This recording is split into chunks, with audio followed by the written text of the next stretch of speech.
What's up, everyone? So, Tokyo Game Show just wrapped up yesterday as of the recording of this video, and my goodness, is there going to be a lot to talk about regarding the information shown for UNI2. To get started, we're just going to go right in. We're going to watch the trailer that was shown at the event, and then I'll discuss some noteworthy things from it.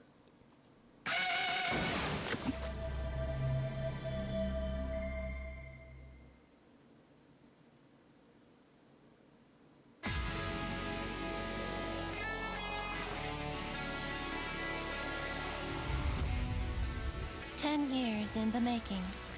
So interestingly, this game has been around for 10 years, of course, as you guys know. This music theme is apparently a remix of one of the older themes from an early version of the game. A total of 24 characters joined the fray.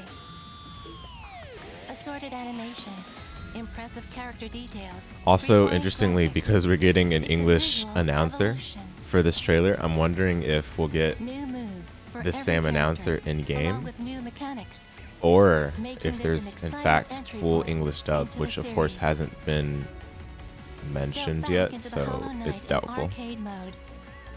Witness the highly anticipated continuation of this epic saga. Rollback netcode. We won, finally. Online play has never been smoother.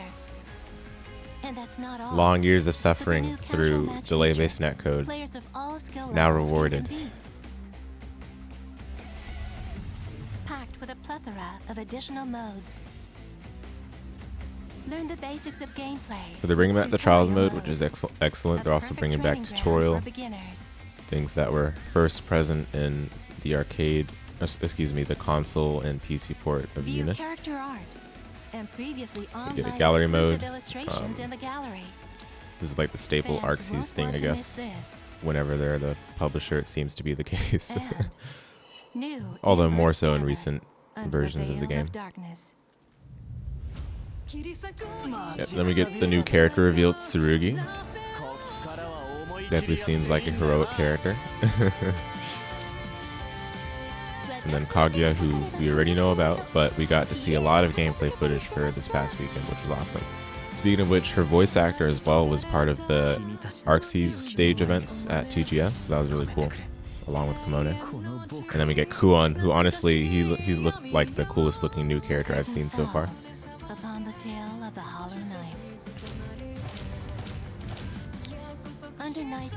Yeah, Under Night Ember 2.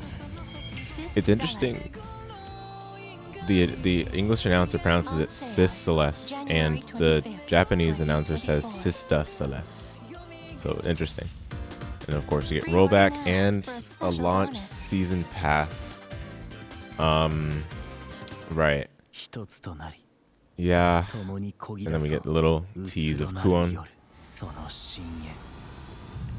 Oh, that robe is awesome. Yeah, so again, there's a ton to unpack from that. It's kind of hard to point out every little thing because again, it's just a trailer. It's just supposed to showcase things that are supposed to grab your attention. But something that certainly grabbed my attention and not so much of a positive way was the fact that we're getting a launch season pass. And this is a first for a series like Under Night and Birth. Mind you, we're in the year of 2023 and Arc System Works is still the publisher. So this doesn't come as too much of a surprise, this being said, but it's still, I guess, an unfortunate byproduct of the times we're in.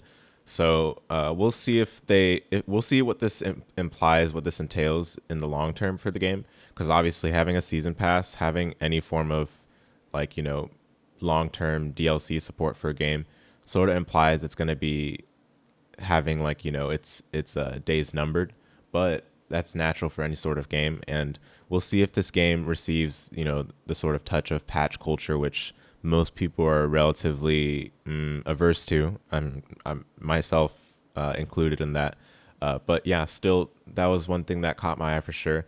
Now, worth mentioning, we'll go back a bit earlier when this was in the shot, that we're getting a 2024 release date, but specifically January 2025th. I said 2025. January 25th, 2024 is the release date. And notably, this is the same release window timeframe as Tekken 8.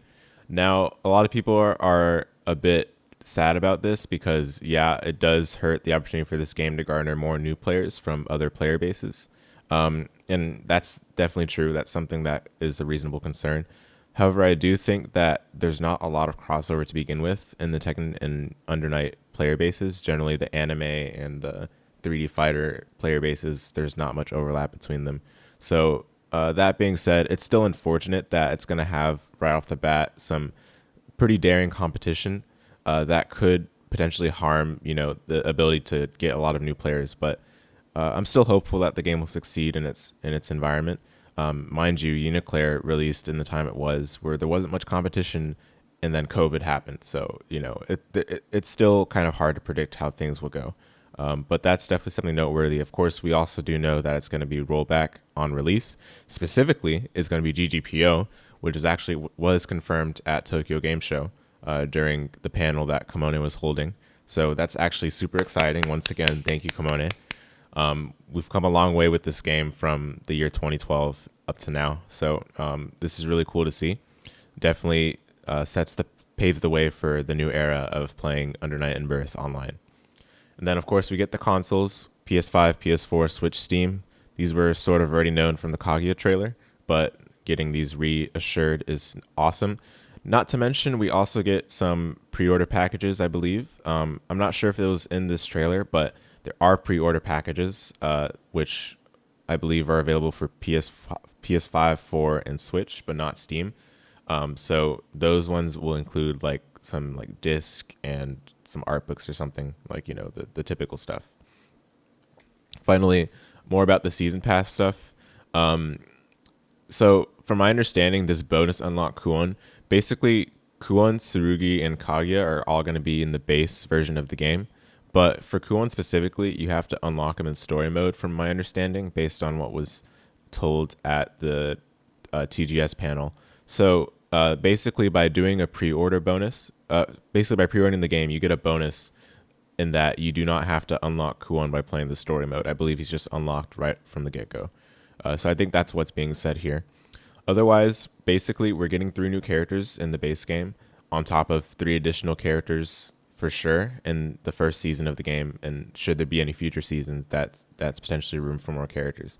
Now, I have to think that some of these characters were intended to be in Uniclair, but of course, Uniclair's development was kind of hampered a bit by COVID, and then Melty Blood Type Lumina happened, so I'm sure those were all factors in what we're seeing right here. But regardless, this means that they do have a plan for the long term, at least within, let's say, the next year, for how the game will look in terms of adding new characters and regenerating the attention that these games kind of need in the modern day and age. Now, I'm hoping that, again, I mentioned patch culture briefly a bit earlier. I'm hoping that this does mean that they'll take careful means to apply the right buffs and nerfs and adjustments to the system based on how things look over time. Now, of course, making patches super frequently and like every 2 weeks is definitely not something that I'm hoping this game will have, but something like, a few months to allow for players to figure things out, allow for the metagames to mature. That way players can start figuring out actual issues in the game that need to be fixed, rather than just like, oh, let's nerf this top tier because people can't deal with the things that are thrown out day one, right? Like, I'm hoping that they sort of apply a good philosophy for balancing the game from here. But given that a lot of these mechanics are going to be so fresh, and we'll talk about Celestial Vorpal and the implications of that later in this video. But given that a lot of these mechanics are going to be so fresh, it's kind of hard to see how things will look right away. So I'm hoping that they take that into account for how they balance this game. All right, that's enough for this trailer. I have a lot of other things to talk about, though. Again, there's kind of a bunch of scattered clips and moments from the TGS streams that were done. This first one that we'll be looking at is something that really caught my attention. Originally, I saw someone post a tweet in a Discord server that showed that there's actually a trainer in training mode that allows you to like test your reactions when it comes to throw techs and things like that. So I'm going to play this clip. Basically, Kamone's demonstrating how you can use the throw tech trainer. And something that people were unsure of, like I'm just gonna pause right here briefly. I'll let the clip play after this. You can see that it says average and then it says some frames. A lot of people were like, "Whoa, is this frame data in training mode?" Unfortunately, not. I believe it's just for the purposes of the reaction trainer or whatever module of the trainer that you decide to use. Unfortunately, there still does not seem to be frame data in training mode. So I think we've kind of dispelled that theory already with this. But yeah, this average means basically that, yeah, I guess you have average reactions when it comes to teching throws. What my guess is that the throw that's done here by Oria is just an infinitely, like, it has like an infinitely long tech window, just so that you're able to get an accurate measurement of like how long your reactions are, because you don't want the throw to be, you don't want it to be like, oh, you missed it and then you get no data, right? Like, so I'm guessing that you can, it just takes the measurement whenever you press the A+D input. But yeah, this is definitely going to be an interesting element to practicing. A lot of people typically have to kind of go through hoops and hurdles to test their throw tech abilities. But this one just allows you to get like a very raw and refined measurement of how fast your reactions are in a vacuum. So this is very nice, and I'm glad that they're trying to think of new ways to improve the quality of life of the game. Again, I'm still a bit sad that it's not frame data outright, but this is not necessarily something bad. That being said, okay, so I know there's a lot of more important things that we need to talk about, but before we get to those, there's just some other things that caught my eye, specifically some of the new stages that we're getting. This is one of the new stages.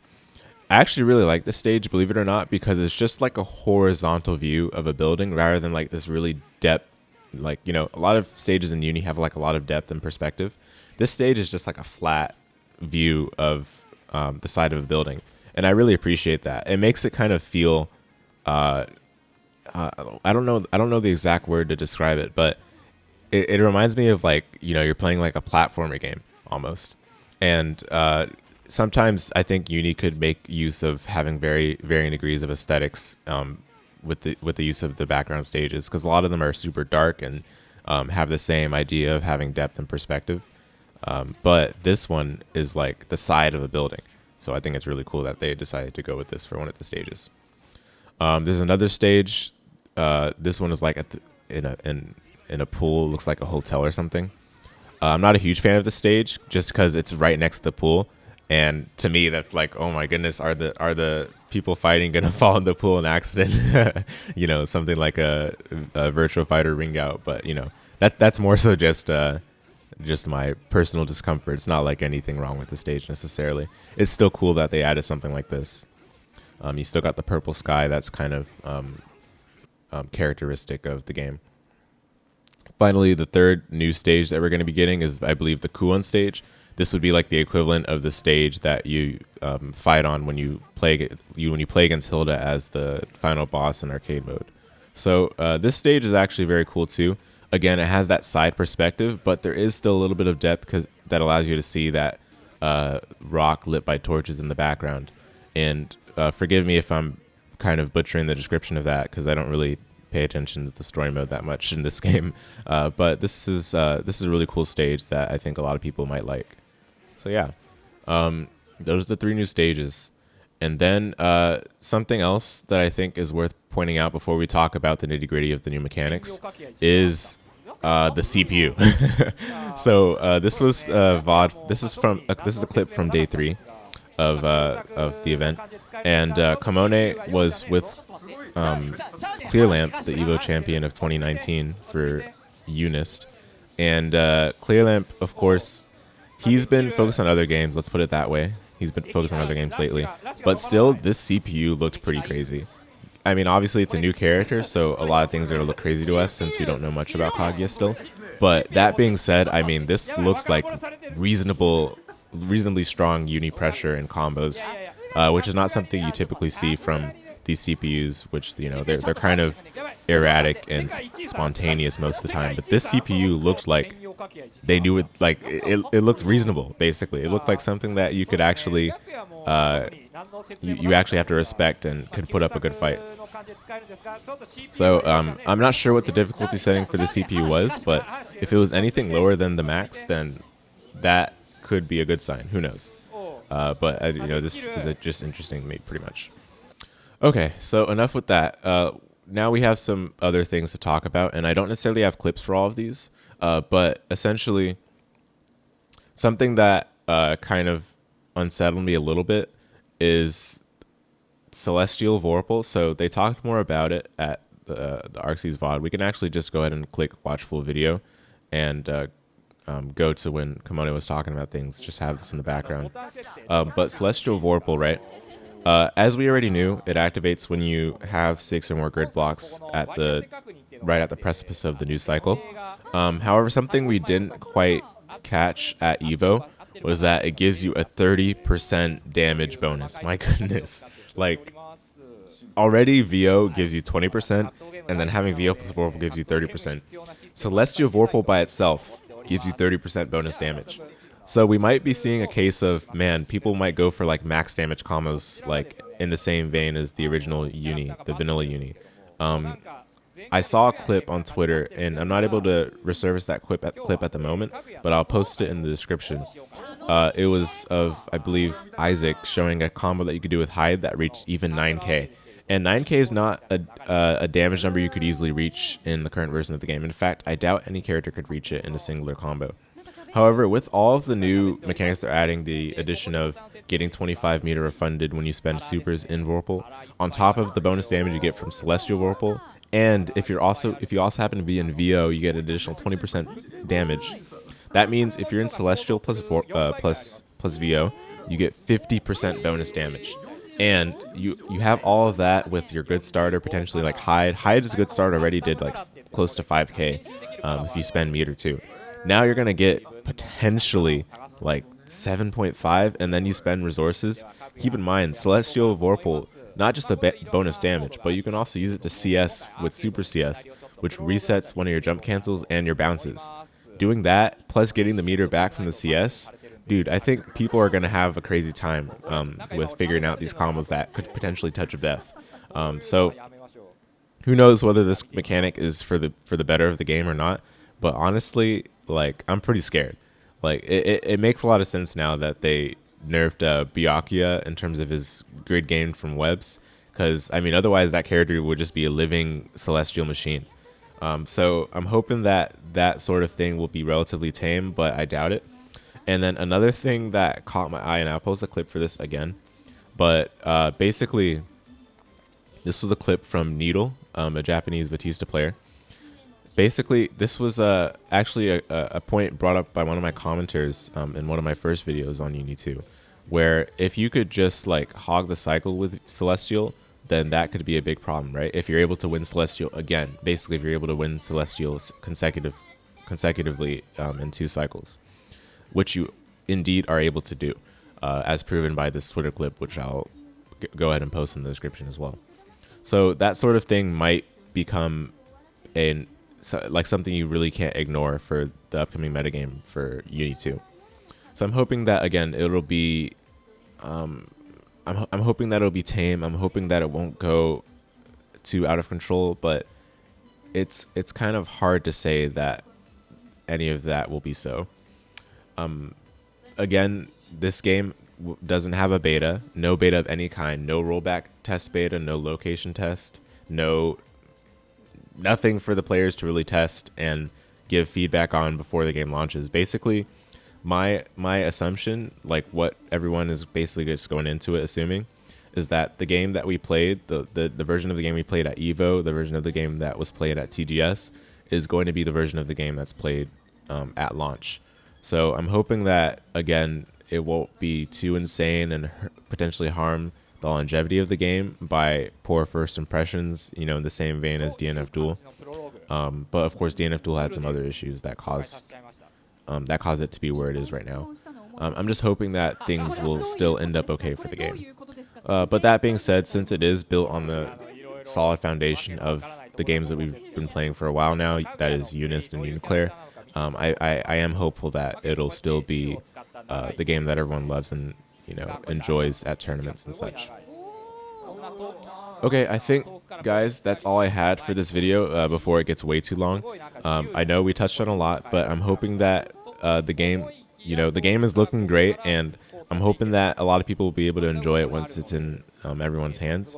I, for one, will definitely be playing it on Steam, but I'm hoping that we'll be able to see a lot more players from the past become active and put on a show for people at high-profile tournaments. So yeah, that's going to be it for this video, guys. Thanks so much for watching, and I hope to see you next time.